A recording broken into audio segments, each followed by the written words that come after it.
Here we go, you guys. Another episode of Slates and Koffee, the podcast. We are your hosts, Toy Mason, Tequoia, and Nneka. We are here, guys. Today's going to be a great day. Today is going to be a wonderful day. And sometimes I have to remember that when I wake up. I have to feed myself early in the morning nourishment and positive affirmations. Because today we're going to talk about Black love. All right.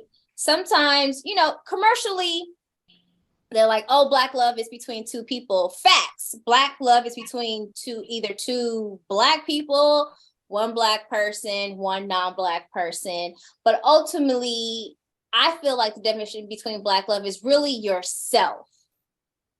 How do you love a Black person? How do you love yourself? Because if I can't love myself, I can't love my neighbor, I can't love my spouse, I can't love anyone.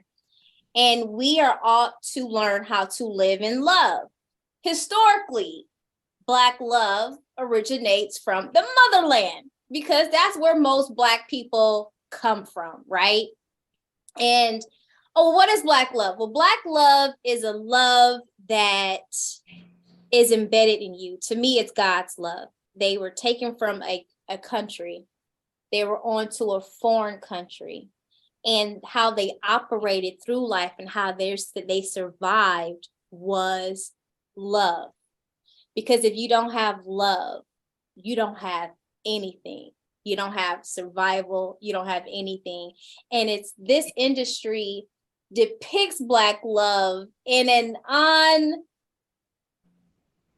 weird manner because it's usually beautiful, struggling, or something else. Dramatic. Cold, broke, gang members, like it's killing. And so it's like, it's hurting me to watch this. But I think this is our opportunity at this time as being creative and changing the narrative. What you guys think? I agree. Yeah. I think that we're conditioned to consume content where Black love is always have a trauma aspect to it, that you can't have Black love without it being centered in poverty and struggle. And when we grew up with the Cosby Show, that was something we had never seen before. Right. And I mean, there have been other shows to replicate that formula. My Wife and Kids, for one. There have been many shows to try to replicate that formula. But I think that we, as a community, still have not prioritized that narrative over the one of struggle. So we still have a lot of internal work to do where the Cosby Show and My Wife and Kids and the Bernie Mac show, that these images of two loving Black partners is the norm in the media as opposed to the outliers. Yeah. I would say with Black love, I loved what you said earlier about Black love being commingled with self-love, because if you don't even have an appreciation and a true love for your people and obviously who you are, you're obviously not going to extend that to anyone else of your community. So the two definitely walk hand in hand. As far as the media goes, I don't know if we mentioned earlier that colorism is also a part of it as well with Black love. There shouldn't be tears to this. There shouldn't be struggle. There shouldn't be trauma at all times with this. For me, in the recent years, I'm not super up to date with all television shows, but I know the first one that comes to mind is This Is Us. I don't know if that show's over. I think they just had their last season. But, you have Sterling K. Knight and Kelechi Watson. I don't remember her last name, but you know, two Black actors, and it was a representation of successful Black people with children, Black children at that. They even foster another Black child. And I thought like, oh, well, that's nice. Surprising because, you know, the people who created that show were white. Mm-hmm. But obviously it came in a time period where you can't really get away with just any representation. But I thought it was beautiful. And, you know, and it was good, but then also kind of frustrating that I was so impressed by something like that, but I shouldn't be impressed. I should already be status quo. I should know that, yeah, when I go to shows produced by Black people, that I would expect it there, but even shows not produced by Black people, I should also expect it there too. It's, you know, at that point in time, I think it was 2017, 2018 when the show came out. But it's sad that like we have to find avenues to see a great representation of Black people in a relationship when it should just be standard no matter where you go. Maybe, you know, getting it from Black people, you're getting something very true because it's from us. Right. But even still, I was grateful for it though. And like you guys said before, it kind of turned me off whenever I would see Black love represented in such a specific box where they had to have a slave narrative, a trauma narrative, because it's like, well, I don't want to constantly see us in that light. I know we're capable, and we already have seen so many of us live in different respects. So it's like, why do I want to keep seeing it in this light? This might also be like weird because it's also 2023 or we just came from 2022 where we have more Black shows out there that hopefully don't do this. I don't know. I haven't seen them, but I know that's what we grew up with, seeing that like Cosby was such a big, impressive thing, but hopefully for this next year, it can be more mainstream no matter who's making the content. I think you touched on something really important because you said, no matter who's making the content. So a lot of the trauma narratives and slave narratives, they're written by and produced by white people. So it is their perception of what Black love looks like. So when you have people like us that's writing the scripts, that's producing the shows, that's directing the shows, then we take control of that narrative and can show a more authentic view of what Black love looks like. You know, I want to add to that. You guys both made great comments. The reason why I think some Black creatives cannot write our own stories is because we're not living it.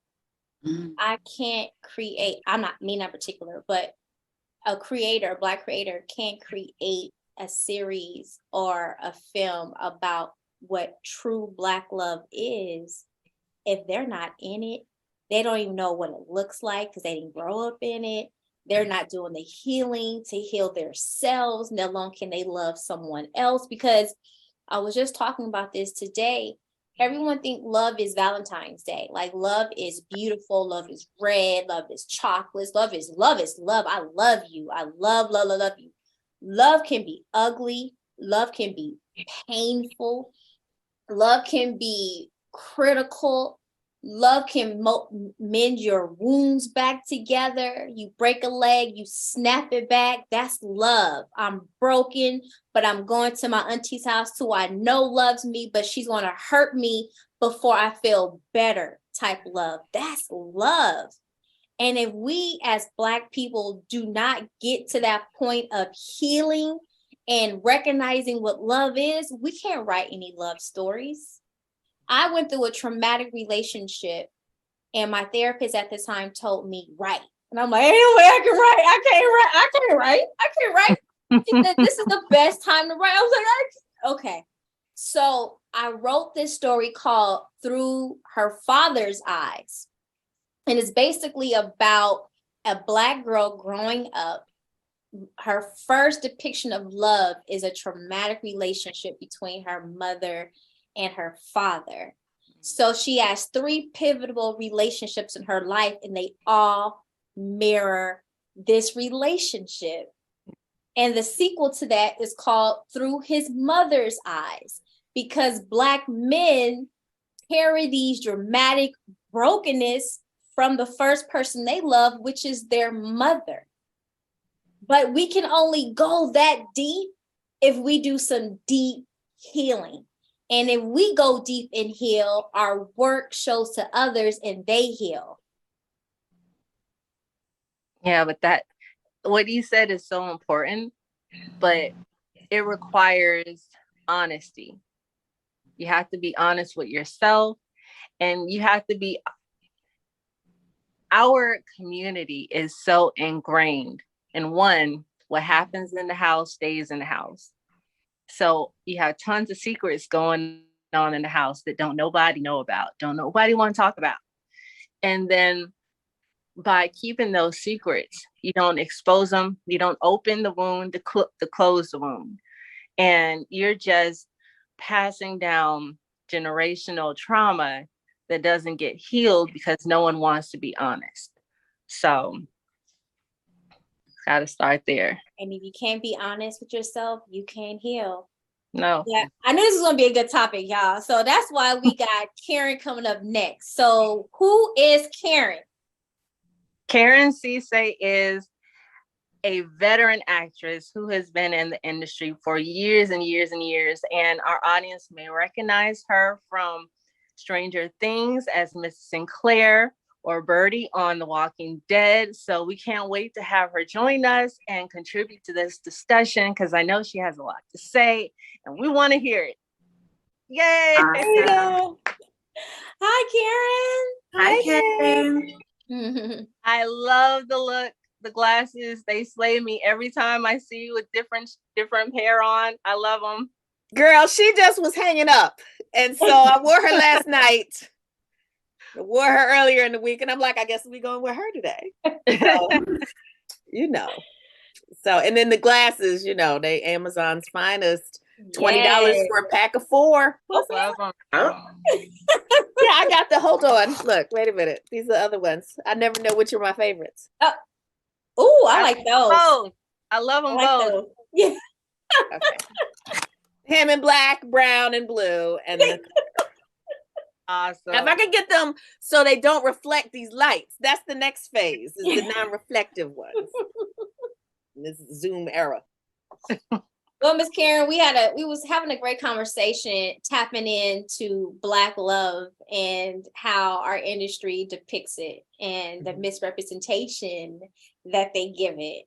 And we were talking about healing. Healing comes within. And if we can't heal within our own love as colored women in the industry, then how are we going to tell our stories when it comes to what Black love really looks like?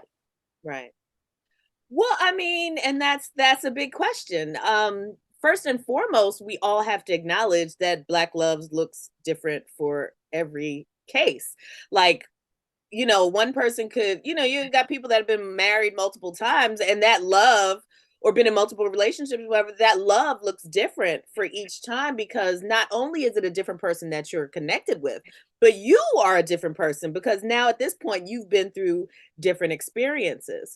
So it's imperative for us to understand ourselves and understand who we are, what we need to be nourished, and what our value is to ourselves, and understand what we need out of life. And then from there, we can talk about how other people can fulfill certain needs, or how, where love for other people comes in. But it has to start with self, always. Yeah.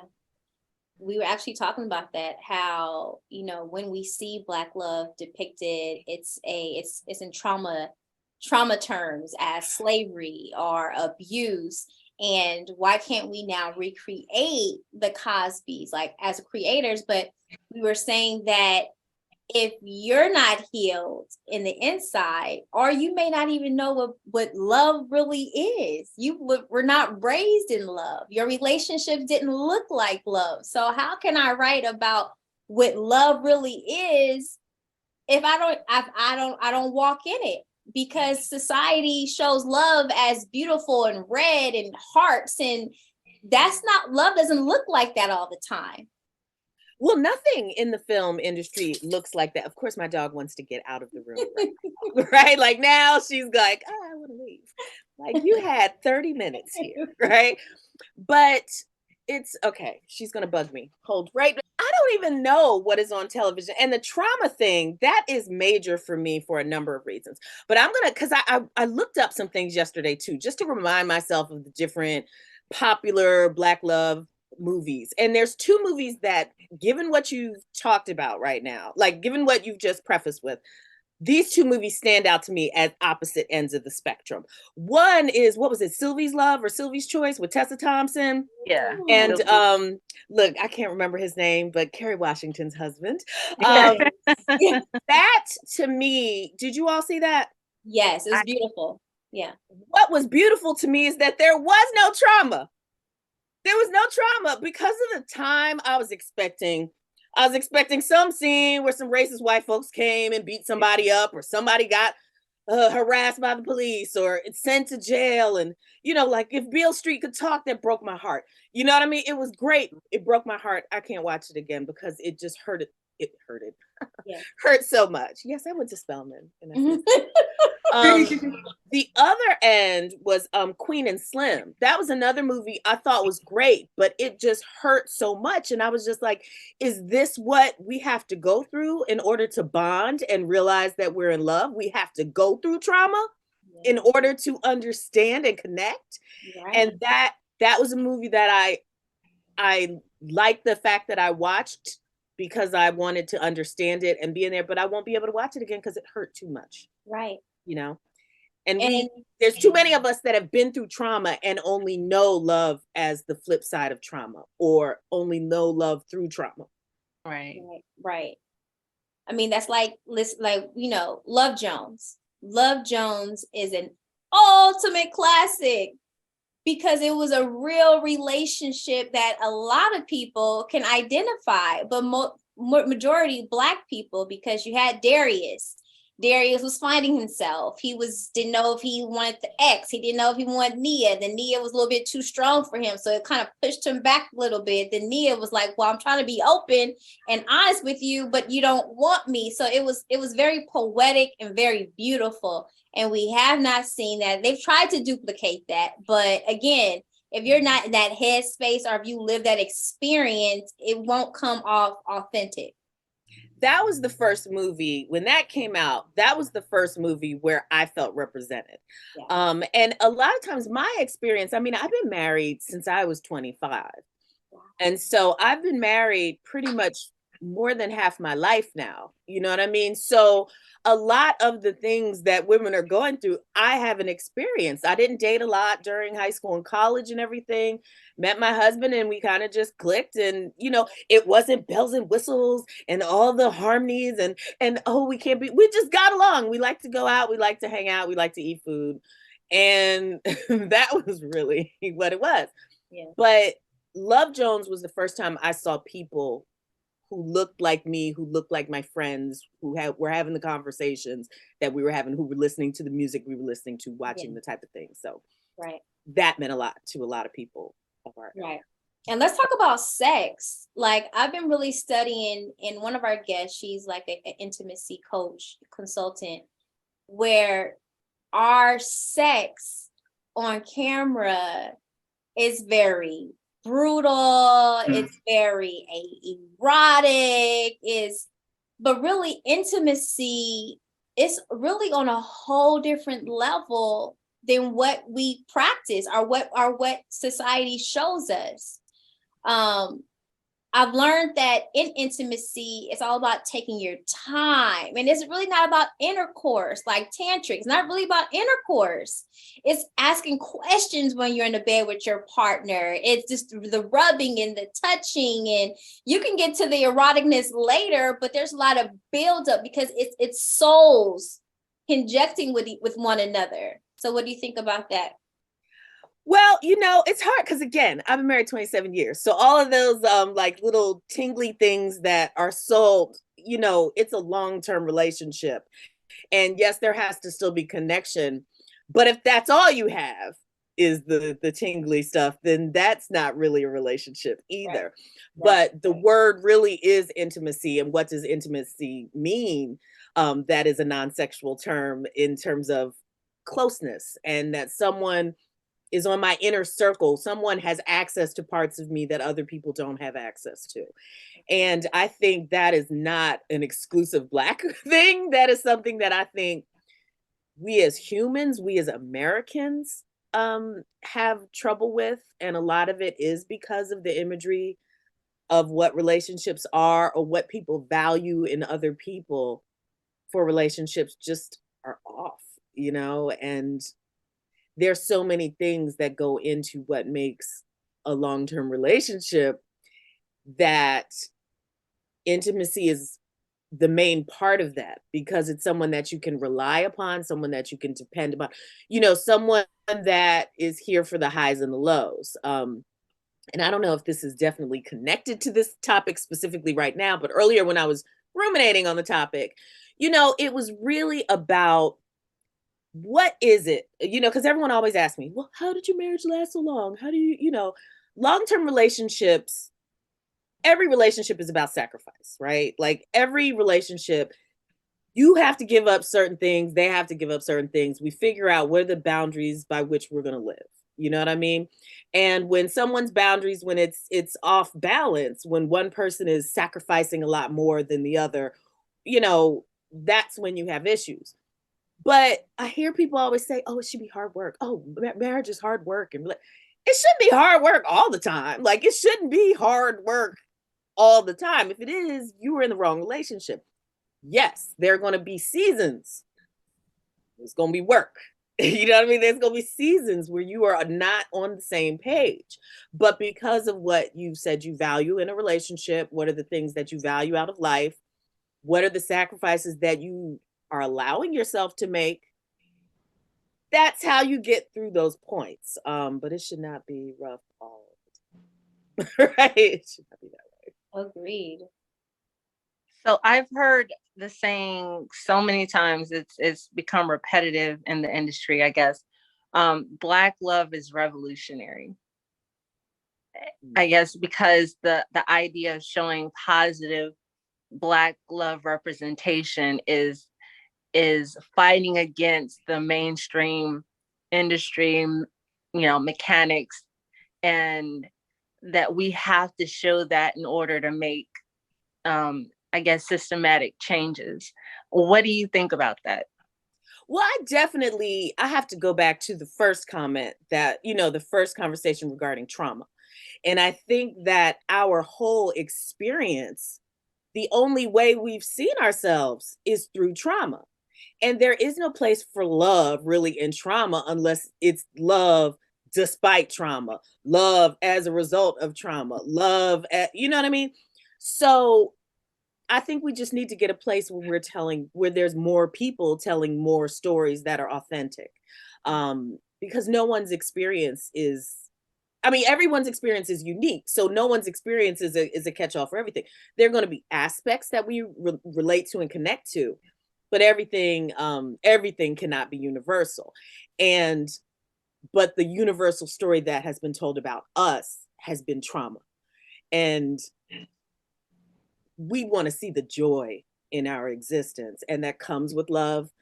And again, that comes with self-love, love of family. Of course, the strong Black woman trope is always there where, you know, we loving everybody, but no one's loving us, you know, that whole story. And it's truthful stories. They are authentic stories, but they're not exclusive stories. And we need to see, that's why the whole was it Sylvie's Choice or Sylvie's Love? Sylvie's Love. Sylvie's Love. Yeah. Sylvie's Love. That's why that, to me, like, I was just like, why is no one talking about the fact that there's no trauma in this? There was no gender trauma. Like, she was able to do whatever she wanted in an industry that women weren't in, especially not Black women. And she had a Black female boss, too. But we just need to be in a position to tell more stories. That's what's great about streaming, is I think now with streaming, you know, before when it was just like, this got to play Wednesday nights in Kansas. I don't know if this is going to play. Now it's, you know, okay, I'll give you, and you had like 27 episodes back then for a season. Now it's like, okay, I'll give you 8 episodes. All right, do what you want. You know, do what you want. We'll find your audience. So that's the key, is just more people telling their stories. And do you think that the trauma narrative that we have seen over and over and over comes from an authentic voice, or from outside the community trying to push an agenda or, you know, their perception of what Black love looks like? Yes. To all of that, right? Yes, yes. It comes from within, it comes from without. Primarily, the ongoing narrative has come from an external source, and this is the source of what they want to tell us. But that's the same with these stories about women. I mean, there's been pretty much what, like 99% of the greenlighters up until maybe 5 years ago. Okay, I may be exclusive, but have been white male and generally cisgendered, you know, white men. Heterosexual presenting, I'll say that because, you know, everybody will have one face and then another face somewhere else. But it has definitely come from an external source, and then we take that in. You know, we take that in. And I remember one time I was speaking, it was like one of my cousins, he was like, could you talk to my class? And I was like, oh yeah, sure. And I mean, literally the setup was like, you know, it's so hard being Black, and you got, you know, that whole, he like was telling them this stuff. I was like, okay, well, let's just say, yes, as a Black woman, things are harder, but that's what is my superpower. Like, that's what makes me great. And people having issues with Black women, that's their problem. Right. It's not my problem. I don't need to internalize what they're saying. I understand it exists, but I can't internalize it. And I think because the story has been so consistent over these years, a lot of our community has internalized it, and a lot of our community hasn't been exposed to other existences. So people think, well, this is how I'm living, and this is all I'm seeing, and this must be how all Black people live. Because that's how, when the Cosby Show came out, like, I was living like that, and I had people telling me Black people didn't really live like that. I'm like, what are you saying? Like, at my house, like, my house is bigger than yours. What are you talking about? Right? You know what I mean? Like what are you talking about? And that, we just need to see it. So how do you approach roles that you are presented with? Do you have a criteria of, like, for instance, you're Mrs. Sinclair on Stranger Things. That is two loving partners and their son and their daughter in Indiana, like Hawkins, Indiana, 1984, right? I don't know what year it's gonna be by the time season 5 comes out. The fans always know more than I do. Like, I never. So how do you decide if that role? I'm gonna stop you right there. I have no choice in the matter at this point in my career. Okay. Like, at this point in my career, I gotta take what I can take. Audition for what comes my way and take what I can take. There are things, like, there's actually an audition right now that I'm debating whether it'll be good money if I booked it, but I am debating whether or not I want to do it. But I don't have those choices like Taraji. Yeah, stars can sit there and be like, oh, this I vibe with. I'm like, okay, I got this audition. Yeah, let me go on and knock it out and see what happens. You know? So but let's go back to the Sinclairs, though. They're the only, like, legit family up in Hawkins, it seems like, and yet we get no screen time. No screen time. Nothing. It's like you're not a fully developed character. I want to know more about that household. And I'm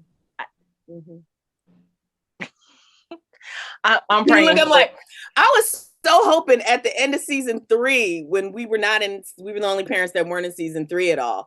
I was like, Black Twitter's gonna get on this, and no, nothing. Nobody. Why is that? Why? Because they love Erica. See, everybody love Erica, so they like, well, one of the Sinclairs, we all love one, you know. So I don't know, but it's frustrating on a number of levels that I won't go into. Right? But I would love to see more of the Sinclairs, especially in season 5, the last season. Love for the Black community to want to support and see more of the Black family on there as well. We know the power that we do have when we do get vocal. So I don't know. Why do you think that is, that the Black community will galvanize over controversial or questionable content, but when it comes to wholesome, important, provocative content is pretty much crickets? Why is that? America. That's just us. I mean, I think that's an American thing. And I think so much of us, I mean, I'm not a sociologist, so you know what I mean? But it's the power of distraction, I guess. The power of distraction and just the ability to distract someone. I saw some story, I forgot what was it on, and they were talking about TikTok and how it was created in China. But the version they have in China is not the version they have here. And somebody was just like, the version in China is like the, fruits and vegetable version, and they sent us the opium version. You know what I mean? So it's like the rules that they have over there are not the same rules that they have here in what is allowed for children, and I think we're just a society bred on distraction. I mean, we as Black people have dealt with so much. And I'm not saying that there are white people and other people of different ethnicities that have not dealt with things. And honestly, my life has not been that rough. So my life has been harder as an actor than it is as a Black woman, honestly. But it's just, people just need a break, and they just need like something to just kind of take them away from wherever they are. And it's just easier to get into those types of things than to have to really formulate information. That translate into our lack of involvement politically, which I would love. And we've had so many more people get involved politically, especially the younger generations, which is great.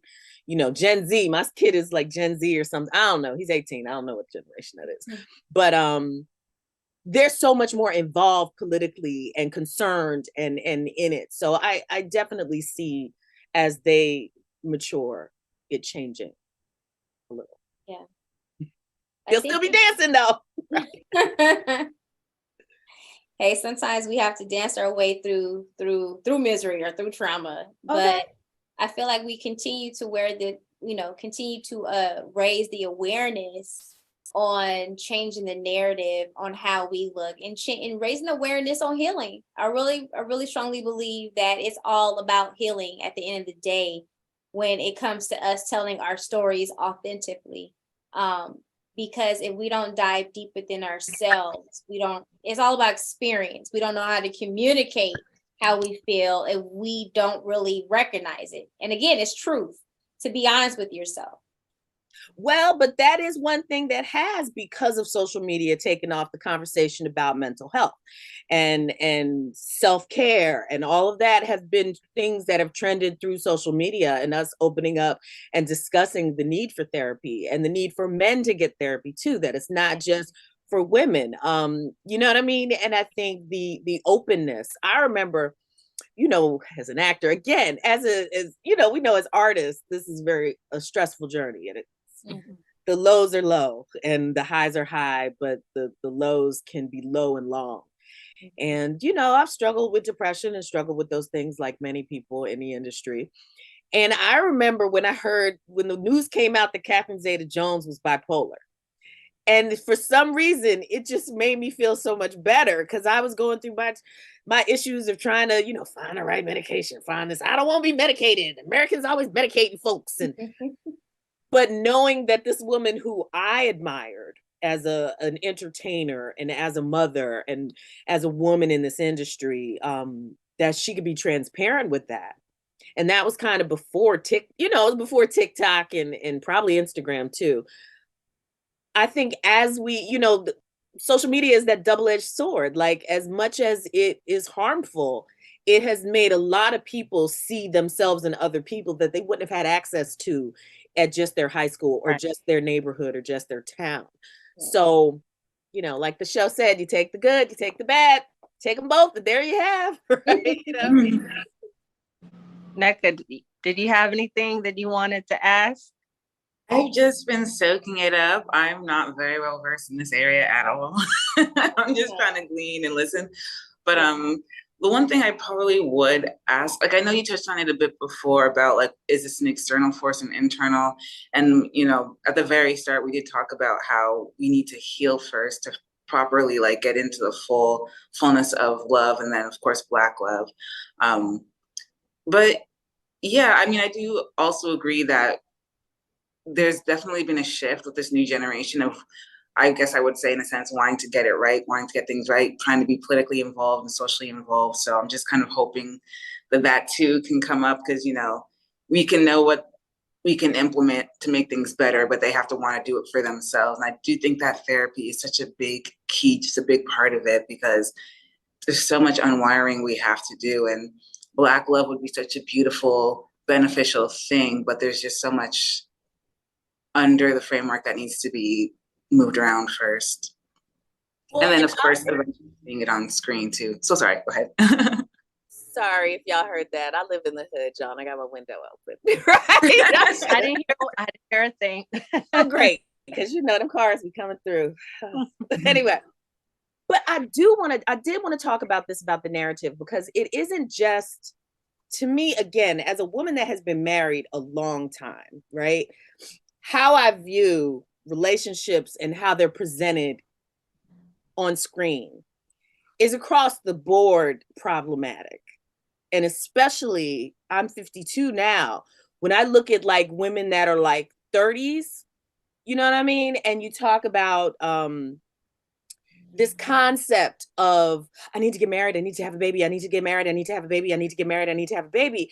And I was talking to someone, she was like 35, and all she was talking about was like having a baby. I'm like, why do you have to have a baby? Like, why do you have to have a baby? Well, I might not be having, okay, and if you can't have a baby, like, what? I don't understand the connection. And I see so many women. This is what I love about being in my 50s now, is that like my Spelman sisters who have gotten married or not got married or had kids and not have kids, it's like, okay, this is our life. I'm going to do me. And I would love to see more women in their 30s. It's the 30s. I'm telling you, it's the 30s, because the 30s is when this magical clock starts ticking to women, and they're not focused on themselves. They're focused on fulfilling this mandate that for some reason women don't count unless we're attached to a person or we've made a person out of our body. Like, that is the only, and I think that is a problematic narrative for women in general. You know, I did some reviews of like Christmas movies over this holiday season. It was my first time I watched this. It's like every single movie was like, oh my God, she's single and it's the holidays. I can't believe she's single. I can't believe they're single. And it's just like, is this what single women have to go through every Christmas? Yeah. And it's like, these people that are tormenting you, they're not happy. They just want you to be miserable with them. And I just want to see more women be like, I don't need that. I don't need that to be happy. I just got back from Italy. What are you talking about? I don't have to worry about babysitting. I just bought a new pair of shoes for myself. Like, those are the things that I see so many women that are single and doing it, and then they still got this torment behind them about whether or not they can have a baby. This baby that's gonna cost, I don't know how much, but they cost a lot right now. But that is an overall narrative that affects women across the board. And men are not, I think men now are starting to think about the family and stuff like that, but they're not judged by those terms of relationships. Yeah. Yeah. I'm thankful for this generation. I think they are very vocal and very loud about topics and issues. They need a lot of structuring and organization. It's just like angry ants, but you appreciate them because their voices are being heard. And I think it just takes our generation, the 40-year-olds, to kind of, educate them, smooth them. Yes, it's okay to speak your mind, but let's just let's all work as a team. Because you have a lot of 20-year-olds, I want this and this is that, and da da da da da da. Do you even know the original laws on why this happened? You're just shouting, which is great. This is great. You bring back Martin days, but why are you doing it? So, these platforms, social media platforms, are all about education and nourishing and kind of like breaking down the meaning of all of this. So we have the educators and we got the voices. And I think when we both come together, we can really bust some doors open. Mm-hmm. And I say this, when I was shooting season 4 of Stranger Things, it was one of the days I was shooting was like a Thursday, the same week of election day. And it was when, the last, the Biden and Trump. And these kids, like when I was 18, I just voted Democrat because that's what Black people did. I had no idea about any of the topics. I did not care. I was not checking numbers. These kids were on break talking about the numbers just came in from such and such, and and I was in super jaded Black woman mode at that point too. Like 2020 had me all the way jaded with everybody. I was like middle-aged woman, like, I don't need to hear from none of y'all. Stop calling me. Like, I want another text. I already voted, right? I was super jaded, but it was encouraging to see not only kids, but kids that are in a position where they have major platforms and they are in the public eye. And we know what happened, traditionally what happens with kids in this industry, and to be able to see them be so grounded in the process and understand to be engaged. My son, he's the one that's just like, okay, this is who you need to donate to. Now, they're not going to win their election. You need to. And I'm like, really? Is that okay? So don't. Okay. Well, I'm going to send him $20 anyway. Right. He knows all of it. Like him and his friends will be talking about. And I'm like, look at y'all. Yeah. Right.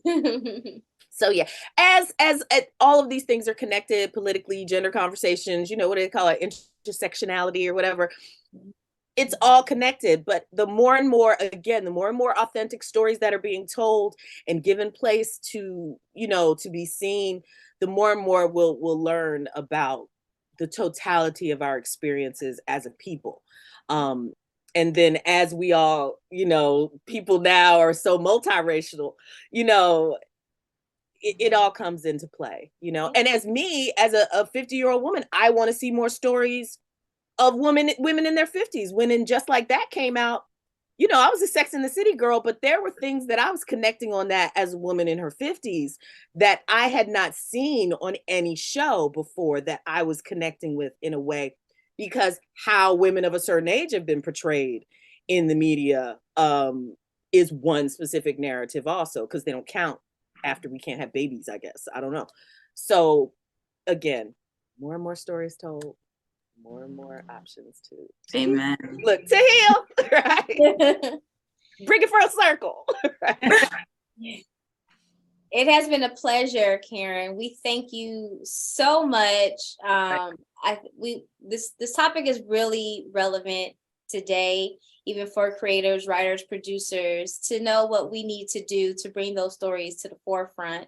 Is there anything you want to say in closing? No, I mean, we talked about a lot. Well, I talked a lot, right? But thank you so much for inviting me. I appreciate Tequoia invited me as we sat on a panel together, or two, or I don't even know how many. 5. Oh my God, it's a whole blur. It's a blur. Like September's like, when was that? Yeah. It was really okay. Right. But thank you for having me. Thank you so much, Karen. Being and the on. words of wisdom. Yes, thank you so much. All right. I think that episode was very great, very relevant on Black love within the Black community, with the color community, and no, not just one race, but it's like she mentioned, we're multifaceted now, multi-races. So half Black, half white, you're still Black, and you still carry that lineage within you. I think what we got from this is it's important to heal from anything that's going on in your life. It's okay to talk to a therapist. It's okay to write it out, to bring your stories to the forefront, because if you can't tell it the way it should be, then no one else can, because you lived it, you breathe it, you sleep it. And like, it's not a monolith, and Black love is reflected in so many different shades, experiences, and as long as it's authentic and not someone's idea of what it should be or what they think it is, but it's real, then I think that that's what is helpful. Because if it's not from an authentic place, then it can be more hurtful than the writer intended it to be. And I would probably also go on to say, I know for the most part, Black love is more specific to the relationship, but I think one could even broaden it out to just a love for the Black community in general, and just seeing more work that really reflects, like, I think Atlanta does that, not Atlanta, sorry, Insecure does that really well. Actually, Atlanta to a certain degree does that as well in a different way. But, a true love and appreciation for what makes us without, again, not putting us into a monolith, but at the same time, there is a culture aspect, and being able to be unapologetically who we are as Black people, whether for some of us there's similarities or differences, and not being afraid to just live in that and love people within that as well. I think that also encapsulates Black love. Yeah, Exactly. that was great, actually, because it goes back to that term, I got love for you. So if you're not Black, you can say, I got Black love for you, which means I understand it. I understand. May not have lived it, but again, Black love is self-love, which is God's love. So it all, that was great. Well, we're going to wrap this episode up. Again, you guys, this was amazing. We hope that you all like us on YouTube. Listen on all the platforms. Please and thank you. And the Instagrams and TikToks. Follow us at Slates and Koffee on Instagram and all platforms. Good night.